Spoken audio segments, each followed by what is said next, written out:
Don't lie to God. It could mean your death. Let's get into it. What an opening, am I right? Okay, hey guys, we're gonna watch me read chapter 5 of Acts. Are you ready? Let's just get on in it. Let's dig in our Bibles, twin. Let's dig in our Bibles. Chapter 5. But a certain man named Ananias, with Sapphira, his wife, sold a possession, and he kept back part of the proceeds, his wife also being aware of it, and brought a certain part, and laid it at the apostles' feet. But Peter said, Ananias, why has Satan filled your heart to lie to the Holy Spirit and keep back part of the price of the land for yourself?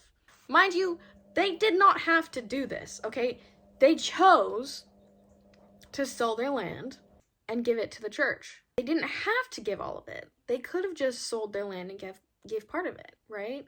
But they chose to say they were going to give all of it and then keep half of it for themselves. Why must you lie? Why? Pray tell. Pray tell. My curiosity is piqued. Tell me why you lied. Now, back to verse 3. But Peter said, Ananias, why has Satan filled your heart to lie to the Holy Spirit and keep back part of the price of the land for yourself? While it remained, was it not your own? After it was sold, was it not in your own control? Why have you conceived this thing in your heart? You have not lied to men, but to God. Then Ananias, hearing these words, fell down and breathed his last. So great fear came upon all those who heard these things. He lied and then died. Don't lie, especially not to the Holy Spirit. That is a thing for sure. Also, can we he lied to the Holy Spirit, right? And then you go down, you have not lied to God, not lied to men, but to God. That's another confirmation of like the Holy Trinity thing, because it just said that the Holy Spirit is God. So the Holy Spirit's God, and then before we talked about how they referenced Jesus using the same title that they gave God, that they give God or whatever, saying that he is God. So far in Acts, both the Holy Spirit and Jesus have been said that they're God. That was a mouthful and it didn't even come out right, but you know what I mean. So, verse 6, and the young men arose and wrapped him up and carried him out and buried him. Now, it was about 3 hours later when his wife came in, not knowing what had happened. And Peter answered her, tell me whether you sold the land for so much. She said, yes, for so much. Then Peter said to her, how is it that you have agreed together to test the Spirit of the Lord? Look, the feet of those who have buried your husband are at the door, and they will carry you out. Then immediately she fell down at his feet and breathed her last. And the young men came in and found her dead and carried her out and buried her by her husband. So great fear came upon all the church and upon all who heard these things. She doubled down. Not only did they lie, but she doubled down. Don't do that. Verse 12. And through the hands of the apostles, many signs and wonders were done among the people. And they were all with one accord in Solomon's porch. Yet none of the rest dared join them, but the people esteemed them highly. And believers were increasingly added to the Lord, multitudes both men and women, so that they brought the sick out into the streets and laid them on beds and couches, that at least the shadow of Peter passing might fall on some of them. Also, a multitude gathered from the surrounding cities to Jerusalem, bringing sick people and those who were tormented by unclean spirits, and they were all healed. Just FYI, they weren't healed because of the shadow. That's just what they believed. But that's not what happened. Verse 17. Then the high priest rose up, and all those who were with him, which is the sect of the Sadducees, and they were filled with indignation, and laid their hands on the apostles and put them in the common prison. But at night, An angel of the Lord opened the prison doors and brought them out and said, "Go, stand in the temple and speak to the people all the words of this life." And when they heard that, they entered the temple early in the morning and taught.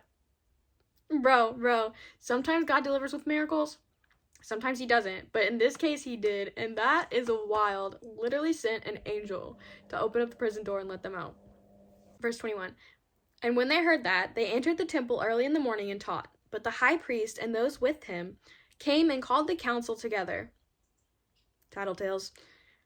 With all the elders of the children of Israel, and sent to the prison to have them brought. And sent to the prison to have them brought. That's what it says.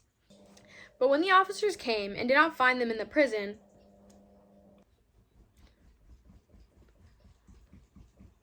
so the high priest and those with him came and called the council together with all the elders of the children of Israel and sent to the prison to have them brought. Oh, he was saying that he wanted them where he is and thought they were still at the prison. I get it.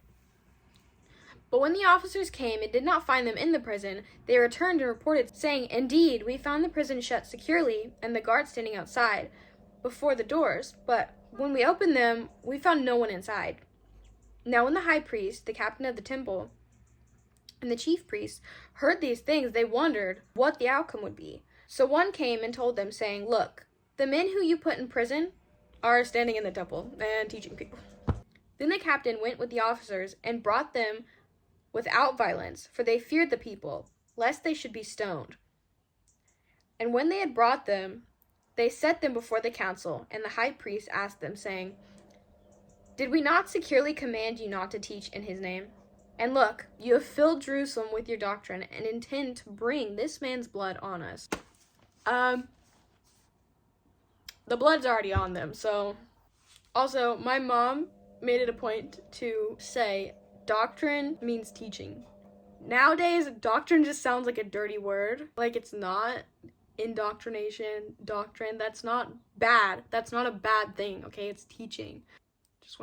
I just want to say that.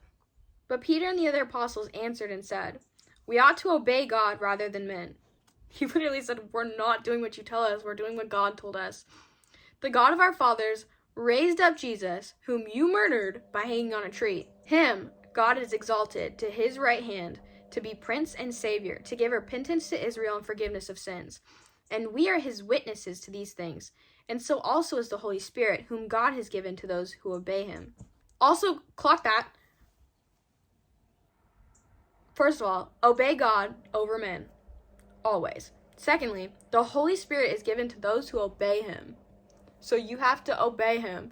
And this makes me think back to the whole believe and be baptized thing, because the Bible says to be baptized. Okay, now it's verse 33. When they heard this, they were furious and plotted to kill them. Then one in the council stood up, a Pharisee. Oh, I can't remember how to say his name. I just watched a video and the guy said his name, but I can't remember how to say it. Okay, we're just going to call him Gamal, okay? A Pharisee named Gamal, a teacher of the law, held in respect by all the people and commanded them to put the apostles outside for a little while. And he said to them, "Men of Israel, take heed to yourselves what you intend to do regarding these men. For some time ago, Theudas rose up, claiming to be somebody. A number of men, about 400, joined him. He was slain, and all who obeyed him were scattered and came to nothing. After this man, Judas of Galilee, rose up in the days of the census and drew away many people after him. He also perished, and all who obeyed him were dispersed. And now I say to you, keep away from these men and let them alone. For if this plan or this work is of men, it will come to nothing. But if it is of God, you cannot overthrow it, lest you even be found to fight against God." First of all, he's awesome. Secondly, he's actually a famous rabbi, and Paul was under his teaching. Everybody loves Paul, you know? Verse 40, and they agreed with him. And when they had called for the apostles and beaten them, they commanded that they should not speak in the name of Jesus and let them go. So they departed from the presence of the council, rejoicing that they were counted worthy to suffer shame for his name. And daily in the temple and in every house They did not cease teaching and preaching Jesus as the Christ. My note here is keep obeying when it hurts, when it's scary, when it's hard, and when you don't know what will happen, because God is bigger. Also, the word beaten here is also translated to skinned. So they were pretty messed up, and they still came out rejoicing. I think that's very cool, because their heart was in such a place that even through suffering, they're still like, go Team Jesus. I aspire to be that. Even through suffering, I'm Team Jesus. Okay, that's the goal here. And that is the end of chapter 5. It was a wonderful thing to have you here, and I hope to see you in the next one. Jesus loves you. I love you. Goodbye.